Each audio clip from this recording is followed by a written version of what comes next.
imediato, chamo o senador Donizete para que faça o seu pronunciamento.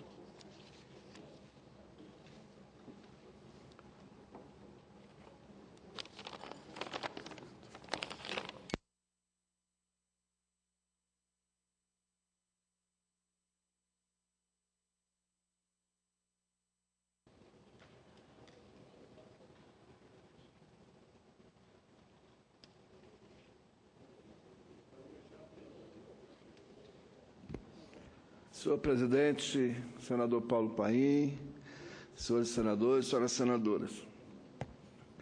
Em rápidas palavras, eu quero registrar aqui hoje estranheza, indignação e fazer alguns registros. Primeiro, a estranheza do silêncio da oposição, dos grandes veículos de comunicação, em relação às contas na Suíça. Eu fico imaginando, senhor presidente, se essas contas fossem da presidenta Dilma ou do líder do PT no Senado ou na Câmara. O barulho que essa imprensa, que os meios de comunicação, os grandes meios de comunicação não estariam fazendo hoje. Mas, na mesma curriola, tudo pode. Nos nossos lá, tudo pode. Quer dizer, aparece as contas na Suíça, os extratos já chegaram, e a oposição que vem alarindo, vem berrando aos quatro ventos contra o governo da presidenta Dilma, se cala, fica muda, não diz nada. Por que isso será? Não são eles os defensores do combate à corrupção, os defensores da justeza? Não, não são. Não são porque, nos governos anteriores ao governo do PT, a corrupção não foi apurada. Foi empurrada para debaixo do tapete, foi engavetada. Então, eles se calam diante de um fato de tamanha magnitude, que está comprovado que é verdade. Mas onde está a revista Veja, onde está a Isto É, os grandes jornalões, as grandes redes de TV? Caladas. Caladas. Mas elas vão colocar aos quatro ventos hoje a decisão do TSE. Uma decisão, do meu ponto de vista, que é ilegal, embora tenha sido tomada num tribunal.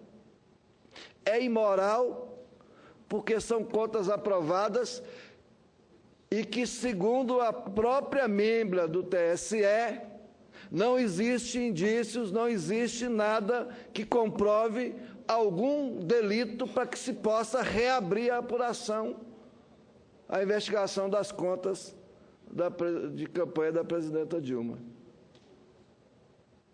É um tribunal movido muitas vezes pela pressão midiática, pelos gritos da oposição que não quer combater corrupção, quer sim voltar ao governo sem ter tido os votos necessários para assumir.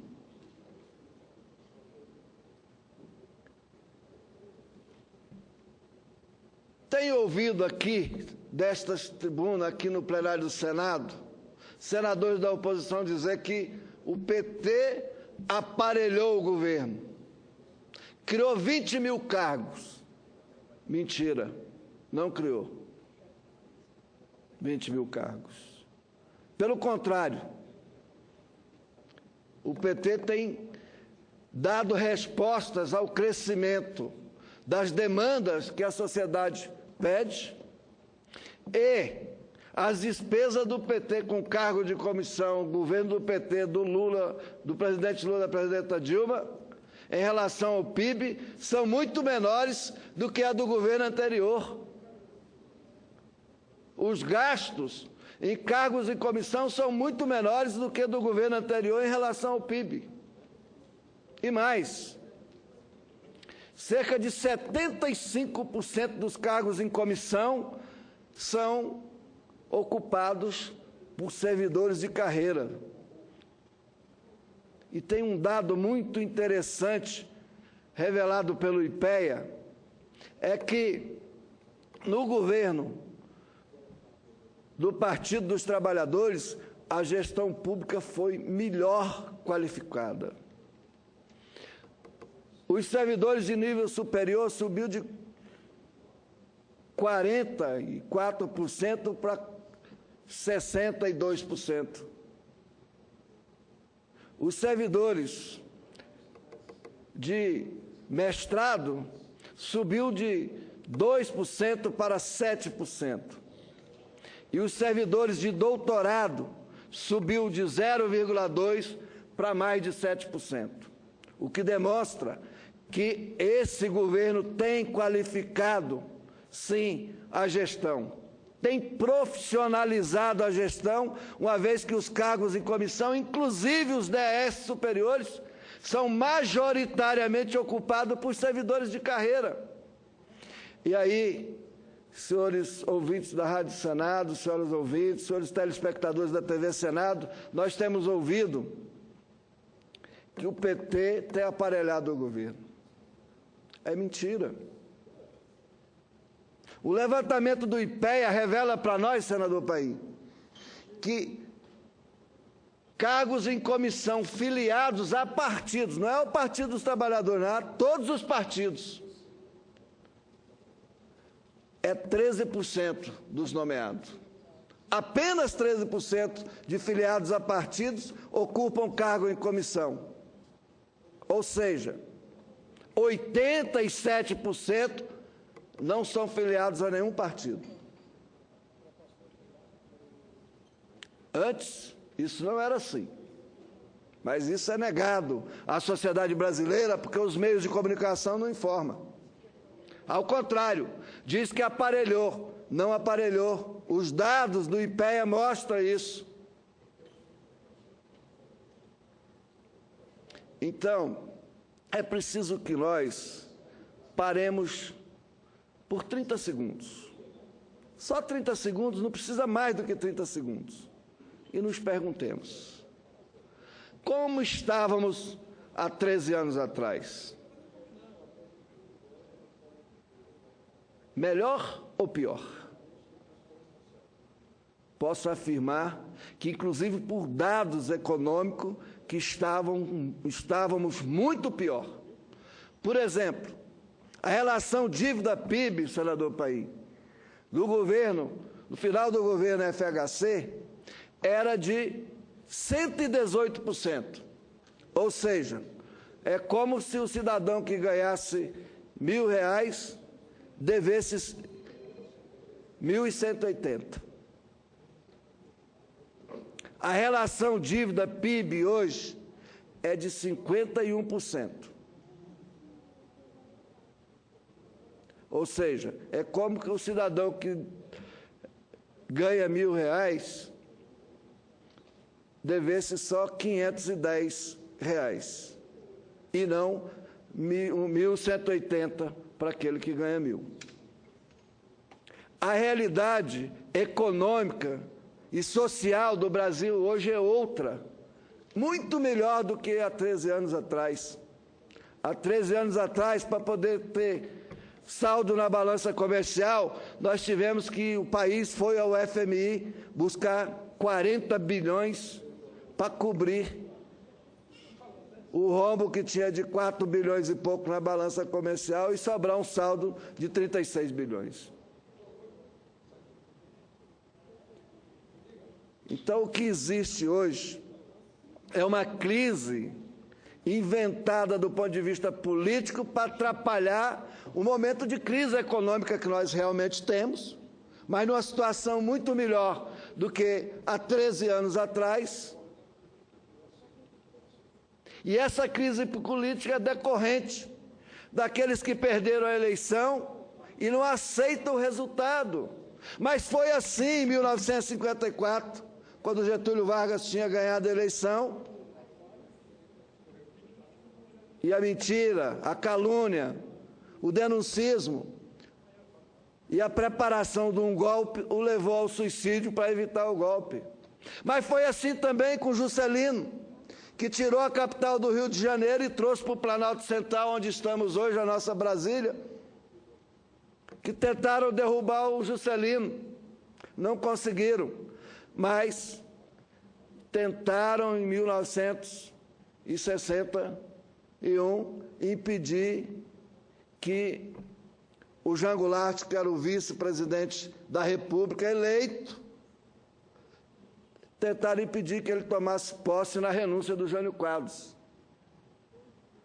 E como ele conseguiu força política para tomar posse, o depuseram em seguida, porque não aceitava ter pedido as eleições.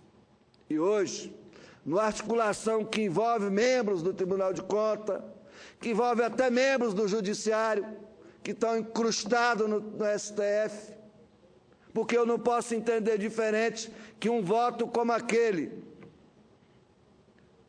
do ministro Gilmar Mendes, quando discutiu a questão do financiamento de empresa para as campanhas eleitorais, as acusações sem prova que ele fez, é porque ele é partidário desse golpismo que tentam colocar em curso, mas que a sociedade brasileira haverá de resistir.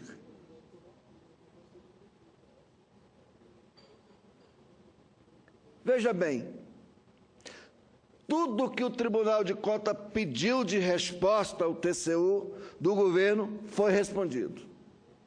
O governo não fez nada que não fazia anteriormente e os outros presidentes tinham feito anteriormente. Não fez nada que fugisse da regra vigente. Mas agora, para somar ao golpismo, alguns entendem que precisa corrigir a regra depois do jogo terminado. Isso está errado, isso não é certo, isso é incorreto, é imoral, inclusive. Mas é porque faz parte da sanha golpista daqueles que não aceitam a derrota eleitoral. E porque temem que esse governo, dando certo, e esse governo vai dar certo, vão perder as eleições em 2018. Essa é a grande questão colocada, que esses senhores que se cala diante da denúncia das contas na Suíça, que se cala diante da denúncia, inclusive, saída na Folha de São Paulo, de que o relator das contas da presidente Dilma no TCU recebeu propina da Operação Lava Jato. Mas eles calam,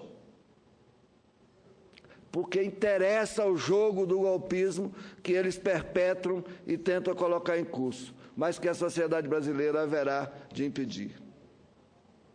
Então, senhores e senhoras, presidente Paim, hoje eu gostaria de dizer essas coisas aqui, dado o espanto, a estranheza, a indignação da mentira perpetrada, repetida constantemente, quanto um governo justo com a sociedade brasileira, quanto um governo que enfrenta uma crise que é internacional, que precisa da união do país, mas não encontra nesses senhores serviçais do capital internacional disposição de ajudar o país, mas encontra a defesa dos interesses particularizados de grupos e de pessoas e finge que eles não são corruptos. Como era no governo deles? Como é que foi o processo da reeleição aprovado no Congresso Nacional? foi denunciado aos 4 ventos a compra de voto para aprovar a reeleição. Mas não é com eles.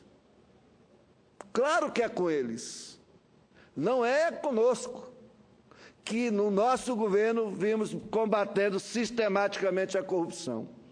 Eu termino deixando aqui meu sentimento de estranheza com o silêncio dos grandes meios de comunicação nesse final de semana e durante a semana, com relação às contas na Suíça e com a mudez da oposição que tem alardeado aqui tanta defesa ao combate à corrupção e se calam em defesa dos seus interesses e do desejo subterrâneo de promover um golpe. Era isso. Boa noite a todos e todas e obrigado pela oportunidade, presidente Paim.